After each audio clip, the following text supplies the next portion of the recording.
আগুনে ঘি ঢেলে যেন নিজ দেশকে এই বিপদে ফেলেছে ভারত। আর তাই রাতের আধারে চুপিসারে পাকিস্তানে হামলা চালিয়ে দিনের আলোয় সীমান্ত ছেড়ে পালাচ্ছে তারা। ভারতকে লজ্জায় ডুবিয়ে ফাইনালে যেন জিতে গেল পাকিস্তান। যে রাফাল ও সুখোই নিয়ে অহংকারের শেষ ছিল না ভারতের, সেই যুদ্ধ বিমানগুলোকে যেন পাত্তাই দিল না ইমরান খানের দেশ।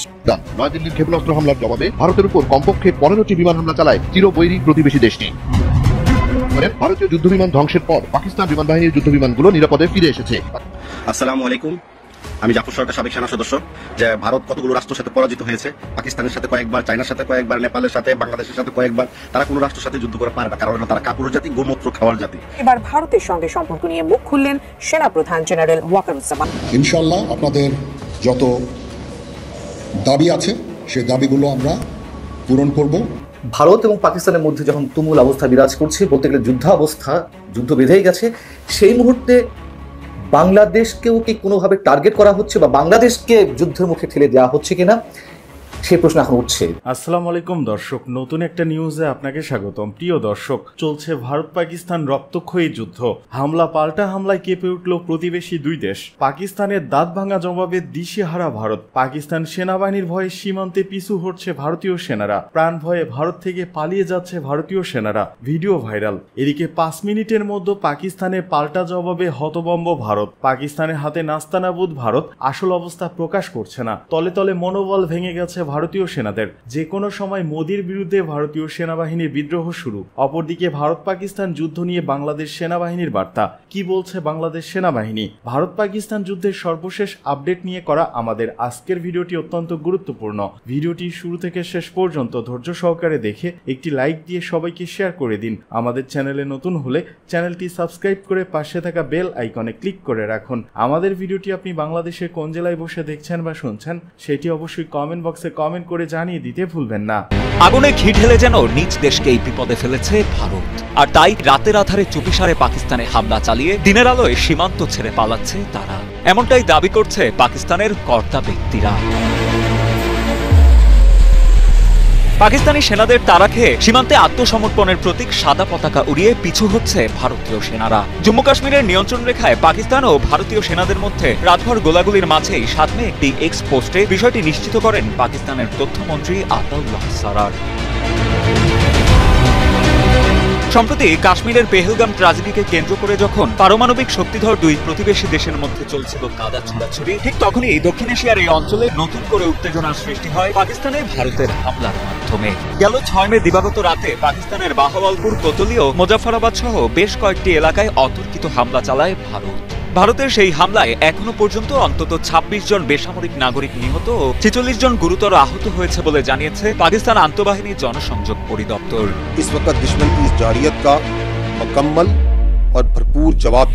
তবে ভারতের এমন অতর্কিত হামলার পর কার্যত থেমে নেই পাকিস্তান সরকারও। নয়াদিল্লিকে শক্ত হাতে প্রতিহত করতে কঠোর পদক্ষেপ নেওয়া হবে বলে সাফ জানিয়ে দিয়েছে ইসলামাবাদ। 24 ঘন্টা না পেরোতেই ভারতে পাল্টা হামলা চালায় পাকিস্তানি সেনারা। এছাড়া 5টি ভারতীয় যুদ্ধবিমান ভূপাতিত করা হয় বলেও দাবি পাকিস্তানের। এমনকি নিরাপত্তা কমিটির একটি জরুরি বৈঠকে দেশটির সেনাবাহিনীকে ভারতের হামলার কড়া জবাব দেওয়ার অনুমতি দেন পাকিস্তানের প্রধানমন্ত্রী শেহবাজ শরীফ। উল্লেখ্য, পেহেলগাম ট্র্যাজেডির পর ভারতকে নতুন করে পাকিস্তানের সঙ্গে সংঘাতে জড়াতে বারণ করে আসছিল পশ্চিমা মোড়লদের অনেকেই। এমনকি পাকিস্তানকেও তারা সংযত থাকার আহ্বান জানিয়েছিল। কিন্তু বহির্বিশ্বের সব রকম বারণ আর নিষেধাজ্ঞাকে বৃদ্ধাঙ্গুলি দেখিয়েই দৃশ্যত পাকিস্তানে এমন হামলা চালালো ভারত সরকার। সব মিলিয়ে উত্তেজনার পারদ এখন তুঙ্গে। এদিকে দুই দেশের মধ্যে ক্রমবর্ধমান এই উত্তেজনা দক্ষিণ এশিয়ার স্থিতিশীলতার জন্য বড় হুমকি হয়ে দাঁড়াচ্ছে বলেও মনে করছেন আন্তর্জাতিক বিশ্লেষকেরা। বেশ কয়েকদিন উত্তেজনার পর ভারত এবং পাকিস্তান শেষ পর্যন্ত যুদ্ধে জড়ালো। একেবারে পাকিস্তানের অভ্যন্তরে হামলা করেছে ভারত। এই হামলার পর পাকিস্তান জবাব দিয়েছে। পাল্টাপাল্টি এই পাল্টা হামলার পর পরিস্থিতিটা আসলে কি দাঁড়ালো তা নিয়ে আল জাজিরা সহ বিভিন্ন সংবাদ মাধ্যম কিছু তথ্য তুলে ধরেছে। তা থেকে বিশ্লেষণ করলে দেখা যাবে যে ভারত একতরফা ভাবে হামলা চালালেও প্রথমে তার পাল্টা জবাব এত ভয়ঙ্কর ভাবে হয়েছে যেটা অকল্পনীয়। দর্শক, কিছু তথ্য এবং চিত্র আপনাদের সামনে তুলে ধরি। যেমন এখানে বলা হচ্ছে যে ভারত পাকিস্তানে আক্রমণের 5 মিনিটের মধ্যে পাল্টা জবাব দিয়েছে পাকিস্তান সেনাবাহিনী, বিমান বাহিনী পাল্টা জবাব দিয়েছে। এইটা যুদ্ধের ইতিহাসে একটা বিরল ঘটনা যে হামলার 5 মিনিটের মধ্যে জবাব দেয়া, এবং এর ফলে কি হয়েছে দর্শক সেই তথ্য আপনাদেরকে তুলে ধরছি। পাল্টা হামলার পরপরই পাল্টা হামলার মধ্য দিয়ে দুই দেশেরই ক্ষয়ক্ষতি হয়েছে। তবে ভারত হামলা করে হাড়ে হাড়ে টের পেয়েছে তাদের কত বড় ভুল হয়েছে বা কত বড় ফাঁদে তারা পড়েছে।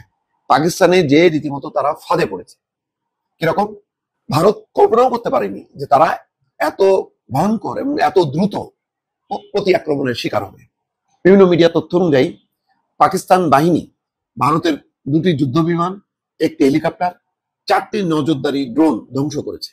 যদিও বলা হচ্ছে যে 3টি রাফায়েল যুদ্ধ বিমান এবং 5টি সোভিয়েত নির্মিত বিমান বিধ্বস্ত হয়েছে। এখানে ওই তথ্য বলা হচ্ছে 4টি নজরদারি ড্রোনও ধ্বংস হয়েছে। 22 জন ভারতীয় সেনা মারা গেছে। তবে পাকিস্তানের ব্লুমবার্গ জানিয়েছে যে তারা 5টি ভারতীয় যুদ্ধ বিমান ধ্বংস করেছে এবং কিছু ভারতীয় সেনাকে গ্রেপ্তার করেছে। ওই যুদ্ধ বিমান ধ্বংসের পরে যুদ্ধ বিমানের পাইলটরা সম্ভবত কেউ মারা গেছে, কেউ ধরা পড়েছে। ভারত পাকিস্তানের একটি F-16 যুদ্ধ বিমান ধ্বংস করেছে। 7 জন পাকিস্তানি সেনা এবং 1 জন শিশু মারা গেছে। ভারত হামলা চালিয়েছে 3 জায়গায় 9 বার। পাকিস্তান হামলা চালিয়েছে 5 জায়গায় 15 বার। ভারত একটা মসজিদ ধ্বংস করেছে। পাকিস্তান ধ্বংস করেছে শ্রীনগরের ভারতীয় একটি এয়ারবেস বিমান ঘাঁটি ধ্বংস করছে। ভারত 9টি ব্যালিস্টিক মিসাইল ছুড়েছে। পাকিস্তান ক্রুজ এবং ব্যালিস্টিক 15টি ছুড়েছে। ভারত পাকিস্তানের একটি বাড়ি ধ্বংস করেছে। পাকিস্তান 4টি ভারতীয় সেনার ছাউনি ধ্বংস করেছে। বর্তমান অবস্থা হচ্ছে ভারতীয়রা পাক সীমান্তের অভ্যন্তরে ঢুকতে পারেনি। তবে 1.5 শতাধিক পাক সেনা জম্মুর ভিতরে প্রবেশ করে স্থল অভিযান শুরু করেছে। এগুলো হচ্ছে বিভিন্ন মিডিয়ার তথ্য, যেগুলো দর্শক আপনাদের সামনে তুলে ধরলাম। আরো তথ্য আসছে, চমকপ্রদ তথ্য। এরপর ভারত বিশ্লেষণ করতে পারবে যে এই হামলা করে, যে প্রথম হামলা করে, মানে স্বাভাবিকভাবে একটা ধারণা করা হয় যারা প্রথম হামলা করে তারা প্রতিপক্ষকে একদম গুড়ায় দেয়, আর ভারত হামলা করছে মানে পাকিস্তান গুড়ায় যাবে। কিন্তু এখন দেখা যাচ্ছে যে উল্টা এত ভয়ঙ্কর ক্ষয়ক্ষতি হচ্ছে, এটাকে কাভার করার জন্য তারা এখন নানা রকম কথাবার্তা বলছে। আসসালামু আলাইকুম, আমি জাফর সরকার সাবেক সেনা সদস্য। হাসবো না কাঁদবো বুঝতে পারছি না। ভারত একটা খুব শক্তিশালী রাষ্ট্র। আমি এর আগেও লাইভে অনেকবার বলেছিলাম যে ভারত কতগুলো রাষ্ট্রের সাথে পরাজিত হয়েছে। পাকিস্তানের সাথে কয়েকবার, চায়নার সাথে কয়েকবার, নেপালের সাথে, বাংলাদেশের সাথে কয়েকবার। তারা কোনো রাষ্ট্রের সাথে যুদ্ধ করে পারে না, কারণ হলো তারা কাপুরুষ জাতি, গোমূত্র খাওয়ার জাতি। গতকালকে রাত্রে মানে আত্মঘাতী ভাবে কাউকে না জানিয়ে চুরি করে পাকিস্তানের ভিতরে, মানে সার্বভৌমত্বর ভিতরে ফাইটার রাফেল এবং ফাইটার ম্যাক 21 খতরনাক ডেঞ্জারাস বিমান দিয়া, 5টি বিমান দিয়া আপনার পাকিস্তানের আজাদ কাশ্মীর এবং আপনার পাঞ্জাব স্টেজে, পাঞ্জাব রাজ্যের ভিতরে তারা ক্ষেপণাস্ত্র মারছিল। তো ক্ষেপণাস্ত্র পাকিস্তানকে আতঙ্ক করতে চাইছে, বিশ্বের মধ্যে সে একটা শক্তিশালী রাষ্ট্রে সেটা পরিণত করতে চাইছিল ভারত। কিন্তু ভারত কি পাকিস্তানে কি খেতে গেছিল না দিতে গেছিল, এটা আপনারা অলরেডি ভিডিওতে আপনারা পেয়ে গেছেন সবকিছুতে। তো পাকিস্তানে যখন হামলা করে মাত্র 8 জন মানুষ নিহত হয়েছে, শিশু সহ ছোট ছোট বাচ্চা 2-3 জন এবং 1 জন মহিলা, বাকি পুরুষ আর কয়েকজন আহত হয়েছে। এমন জায়গায় তারা টার্গেট করছে, এমন বস্তুর উপরে একদম এটা কোনো বিজি জায়গা না এবং খুব খুব গুরুত্বপূর্ণ প্লেস না। তো আমি বিমান বাহিনীর বলবো ভারতের যে তারা আগে ট্রেনিং প্রাপ্ত হন, কিভাবে বিমান চালাতে হয়, কিভাবে লক্ষ্যবস্তুতে গুলি ছাড়তে হয়, বোম ছাড়তে আগে শিখেন, তারপর অন্য রাষ্ট্রের সাথে যুদ্ধ করতে যান। ভারত যেটা কাপুরুষ জাতি আপনারা জানেন।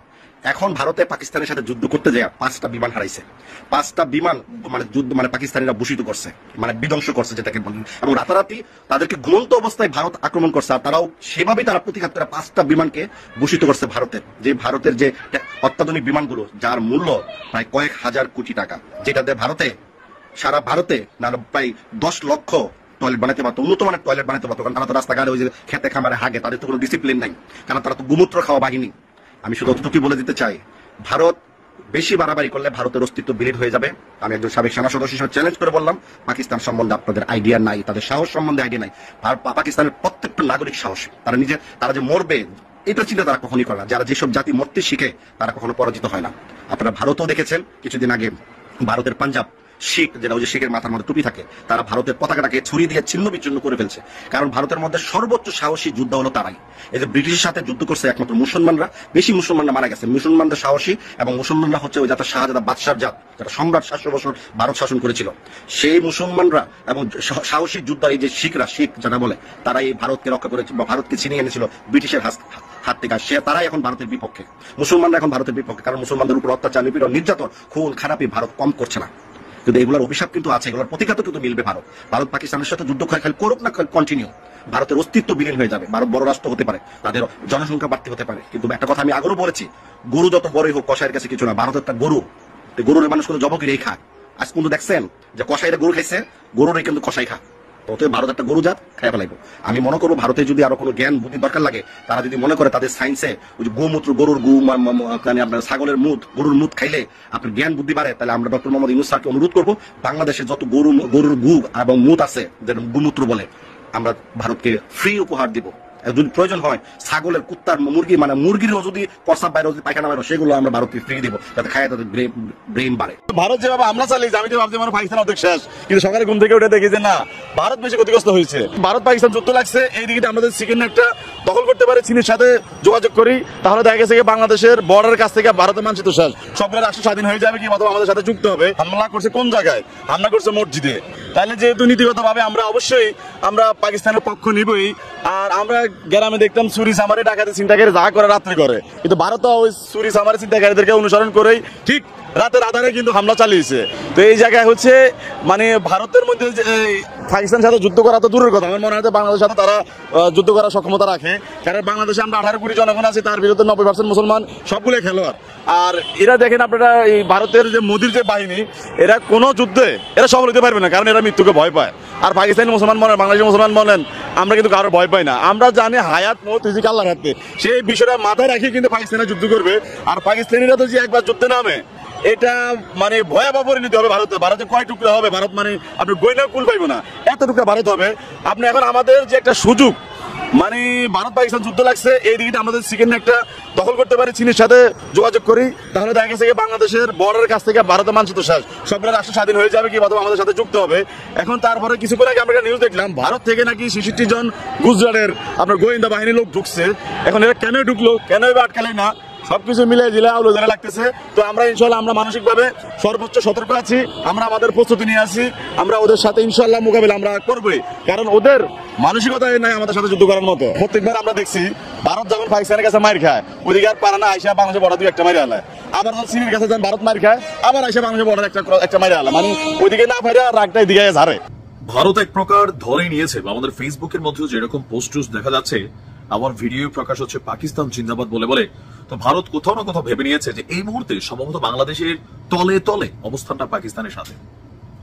আর বাংলাদেশ ভারত সীমান্তে ভারতের যে অ্যাক্টিভিটিস গুলো, বিশেষ করে বিএসএফ এর, এগুলা স্বাভাবিকভাবে প্রশ্ন তুলছে, ভারত যদি আসলে আমাদের সাথে কোনো শক্তি প্রয়োগ করে, আমাদের ফেসবুক পোস্টে কমেন্ট করা ছাড়া, অথবা ধরেন ফেসবুকে স্ট্যাটাস দেওয়া ছাড়া, আর ধৈর্য ও সংযম দেখানো ছাড়া, তীব্র নিন্দা প্রতিক্রিয়া জানানো ছাড়া বাংলাদেশের আসলে ঝুড়িতে কোনো কিছু আছে যে আমরা সমুচিত জবাব দিব? আমার মনে হয় নাই।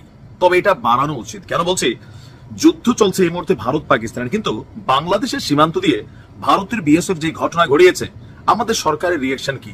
উদ্বেগ প্রকাশ, পুলিশকে নির্দেশনা, যারা ঢুকছে তাদেরকে আটক। গতকালকে খাগড়াছড়ির বিভিন্ন সীমান্ত পয়েন্ট দিয়ে বাংলাদেশে প্রবেশ করানো হয়েছে 66 জন ভারতীয় নাগরিককে। মানে ভারতের বিএসএফ জোর করে বাংলাদেশিদেরকে ঢুকাই দিছে। ভাই, এই মুহূর্তে দেখতে সাধারণ ছোট বাচ্চা, নারী, বৃদ্ধ দেখতে খারাপই লাগে, কিন্তু রহস্যজনক এবং সন্দেহজনক অবস্থান তারা ঘটাইলেও ঘটাইতে পারে। আপনার ভোরের দিকে জেলার বিভিন্ন এলাকা থেকে অভিযান চালিয়ে এই অনুপ্রবেশকারীদের আটক করেছে বাংলাদেশ পুলিশ এমনকি বিজিবি। বিজিবি বলছে আপনার খাগড়াছড়ি জেলার মাটিরাঙ্গা উপজেলার গুমতি ইউনিয়নের শান্তিপুর সীমান্ত দিয়ে 27 জন, তাইনদং সীমান্ত দিয়ে 15 জন, পানছড়ি উপজেলার লোগাং ইউনিয়নের রূপসেনপাড়া সীমান্ত দিয়ে 24 জনকে ভারত পুশিন করেছে। আর এই পুশিন করা যারা, তারা এখানে বিভিন্ন বাড়িতে অবস্থান করছিল। এরপর কি বলা হয় যে বিজেপি তাদেরকে আটক করেছে। এখন আটকদের বক্তব্য যে তারা নিজেরা বলছে যে তারা গুজরাটের বাসিন্দা, গুজরাট থেকে বিমানে করে সীমান্তে নিয়ে এসে ভারতের বিএসএফ সদস্যরা বাংলাদেশে তাদেরকে ঢুকাই দিছে। মানে আপনি বুঝছেন যে আমাদের অবস্থানটা কোথায়? গুজরাট থেকে এদেরকে বিমানে করে নিয়ে আসছে, আইনা বাংলাদেশের সীমানার কাছে দাঁড় করায় করছে, যাও তোমরা সব বাংলাদেশে বইলা বাংলাদেশে ঢুকাই দিছে। এখন এই ব্যাপারে বিষয়টি নিয়ে আমাদের জেলা প্রশাসক বলছেন আমরা দ্রুত পুশব্যাক করার চেষ্টা করছি। আসলে কি পুশব্যাক করতে পারবো আমরা? এই চেষ্টা কি কথায় থাকবে? আমাদের জাতীয় নিরাপত্তা উপদেষ্টা তিনিও বক্তব্য দিয়েছেন, এমনকি আমাদের পুলিশের আইজিপি সীমান্তবর্তী যে থানাগুলো আছে, পুলিশগুলো আছেন, তাদেরকে নির্দেশনা দিয়েছেন যেন আমরা সচেতন থাকি, সজাগ থাকি, সতর্ক থাকি। কিন্তু একটা দেশের মধ্যে আরেকটা দেশের মানুষ, তাদেরকে বাংলাদেশি বলে ঢুকাই দেওয়া হচ্ছে। এটা তো ভাই গায়ের জোর রে। এখন কি পাকিস্তানের ঝাল আমাদের সাথে বিটাচ্ছে? আর আমরাও তো মানে ফেসবুকে মোটামুটি ছয়লাভ হয়ে গেছি পাকিস্তানিদের পক্ষে যারা আছি অনেকেই, তাই না? আবার কেউ ভারতের পক্ষে হয়ে গেছে। তো এই ঠেলাঠেলির খেলায় বাংলাদেশ আসলে তার মেরুদণ্ডটার মধ্যে কতটুকু জোর আছে? আমার মনে হয় যে যারা ঢুকছে বাচ্চা সাধারণ মানুষ দেখতে মনে হচ্ছে, তারপরেও আপনি আশঙ্কা এড়াতে পারেন না। কারণ ভারতের মাথায় কি ঢুকা রয়েছে আপনি কিভাবে বলবেন? আর স্পষ্ট বাংলাদেশকে এই মুহূর্তে আপনার পাকিস্তানের দোসর বলে মনে করছে। এমনকি ডক্টর ইউনূসকেও নিয়ে তাদের ভারতীয় মিডিয়া বিভিন্ন ধরনের বক্তব্য দিচ্ছেন। আর এর মাঝখানে যেভাবে পাকিস্তান জিন্দাবাদ বলে ভিডিও ছড়াচ্ছে বাংলাদেশের মানুষ লুঙ্গি টুঙ্গি পয়রা, তো এখান থেকে কি পজিটিভ কোনো কিছু হবে? নাকি ফেসবুকে ভারতের বিরুদ্ধে আমরা লড়াই করে ফেলবো? আমাদের মানে মাজা আছে তো নাকি? নাই, আসলে কিন্তু নাই। ভারত তো দূরের কথা, মিয়ানমারের সাথে লড়ার আমাদের সক্ষমতা নাই। দেখেন আরাকান আর্মি ধরে ধরে নিয়ে যায় নাফ নদী থেকে, মন চাইলে সারে, না চাইলে সারে না। এখন এই যে মানুষগুলো ঢুকছে তাদেরকে পুশব্যাক করা, এই পরিস্থিতিতে বাংলাদেশের সক্ষমতা আছে আমরা আসলে দেখতে চাই। ওদিক দিয়ে রোহিঙ্গা ঢুকাচ্ছেন আমাদের এই সরকার নীরবে। এগুলো নিয়ে আওয়াজ টাওয়াজ খুব বেশি হচ্ছে না? প্রায় 1.5 লক্ষের কাছাকাছি রোহিঙ্গা আমরা ঢুকাই দিছি। ভাই এটা তো জাতীয় নিরাপত্তার ইস্যু। আসলে ভারতের সাথে এগুলো নিয়ে শক্তভাবে আমাদের কথা বলা দরকার, রিঅ্যাকশনে যাওয়া দরকার। এদিকে পাকিস্তানের সম্ভাব্য হামলার জন্য ভারতের রাজ্যগুলোকে সতর্ক থাকার নির্দেশ। পাকিস্তানের অভ্যন্তরে ভারতের সীমান্ত আক্রমণের কয়েক ঘন্টা পরে দেশটির সরকার পশ্চিম থেকে পূর্ব পর্যন্ত বেশ কয়েকটি সংবেদনশীল রাজ্যকে ইসলামাবাদের প্রতিক্রিয়ার জন্য প্রস্তুত থাকার আহ্বান জানিয়েছে। ইন্ডিয়ান এক্সপ্রেসের খবর অনুসারে বুধবার বিকেলে ভারতের স্বরাষ্ট্রমন্ত্রী অমিত শাহ ভিডিও কনফারেন্সের মাধ্যমে জম্মু ও কাশ্মীর এবং লাদাখের লেফটেন্যান্ট গভর্নমেন্ট, উত্তরপ্রদেশ, উত্তরাখণ্ড, পাঞ্জাব, রাজস্থান, গুজরাট এবং পশ্চিমবঙ্গের মুখ্যমন্ত্রী এবং সিকিম সরকারের একজন প্রতিনিধির সাথে একটি নিরাপত্তা পর্যালোচনা বৈঠকের সভাপতিত্ব করেন। অমিত শাহ বলেন, মক ড্রিলের জন্য জারি করা নির্দেশিকা অনুসারে সমস্ত রাজ্যের প্রস্তুতি নেওয়া উচিত। হাসপাতাল, অগ্নি নির্বাপক বাহিনী ইত্যাদির মতো প্রয়োজনীয় পরিষেবাগুলি সুষ্ঠুভাবে পরিচালনার ব্যবস্থা করা উচিত এবং প্রয়োজনীয় পণ্যের নিরবিচ্ছিন্ন সরবরাহ নিশ্চিত করা উচিত। ভারতের স্বরাষ্ট্রমন্ত্রী আরো বলেন, সামাজিক যোগাযোগ মাধ্যম ও অন্যান্য মিডিয়া প্ল্যাটফর্মে অবাঞ্ছিত উপাদানগুলোর দেশবিরোধী প্রচারণার উপর কঠোর নজরদারি রাখা উচিত। রাজ্য সরকার এবং কেন্দ্রীয় সংস্থাগুলোর সাথে সমন্বয় করে দ্রুত ব্যবস্থা নেওয়া উচিত। নির্বিঘ্ন যোগাযোগ বজায় রাখার জন্য সর্বাত্মক প্রচেষ্টা করতে হবে। ঝুঁকিপূর্ণ স্থানগুলোর নিরাপত্তা আরো জোরদার করা উচিত। তিনি আরো বলেন, তিনি রাজ্যগুলিকে ভারতের জনগণের মধ্যে ভয় ছড়িয়ে পড়া বন্ধ করতে বলেছিলেন। তিনি বলেন, রাজ্যগুলোকে দুর্যোগ মোকাবেলা বাহিনী, বেসামরিক প্রতিরক্ষা, হোমগার্ড এবং এনসিসি কে সতর্ক রাখতে বলেছেন। অমিত বলেন, নাগরিক এবং বেসামরিক সংস্থাগুলির মাধ্যমে জনগণের অংশগ্রহণ নিশ্চিত করার প্রচেষ্টা করা উচিত। স্থানীয় প্রশাসন, সেনাবাহিনী এবং আধা সামরিক বাহিনীর মধ্যে সমন্বয় আরো বাড়ানো উচিত। কেন্দ্রীয় স্বরাষ্ট্র সচিব, আইবি পরিচালক, বিএসএফ এবং কেন্দ্রীয় শিল্প সুরক্ষা বাহিনীর মহাপরিচালক সহ স্বরাষ্ট্র মন্ত্রকের ঊর্ধ্বতন কর্মকর্তারাও নিরাপত্তা পর্যালোচনা সভা উপস্থিত ছিলেন।